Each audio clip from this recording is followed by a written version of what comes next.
Hello guys, সবাই কেমন আছেন? আশা করি অনেক অনেক ভালো আছেন। ভালো না থাকলেও আমার ব্লগটি দেখতে ভালো হয়ে যাবেন। ব্লগটি দেখতে থাকেন। আমার বন্ধু সারোয়ারে আইফোন দিকটা প্রচুর পছন্দ হয়ে গেছে গা। মামারে বলছি, মামা আইফোনটা কত? মামা বলছে 60,000 টাকা। আমরা বললাইছি 30,000 টাকা দিমু, সব কিছু আছে, বক্স চার্জার সব কিছু আছে। আইফোনটা টিপে মুখে দেখলাম অনেক ভালো। ভাই বলছে 60,000, আমি বলছি 30,000। আর আমরা এখন চলে যাবো। তো অবশেষে আমরা লিস্টের মধ্যে উঠতে গেলাম গা।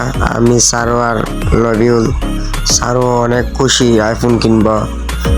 এখন দাম করে হয়েছে 2-1 দিনের ভিতরে সারো কিনে নিব আইফোনটা। সারো আর বলতেছে 30,000 টাকা হইলে নিব, এতে দাম হইলে ভাই নিত না। আপনারা তো চারুরে চিনেন, ওই চারু হইছে আমাদের ফেসবুক আর টিকটক আর ব্লগ আর চারু। তো অবশেষে আমরা বাইকে ফেললাম। চারু অনেক খুশি হয়েছে। আর আপনারা তো জানেন একটা ব্লগ করলে কতক্ষণ লাগে। আর এখন প্রত্যেক দিন চেষ্টা করুন ব্লগ দিতাম। এই পর্যন্ত ব্লগ, সবাই জানাই আল্লাহ হাফেজ।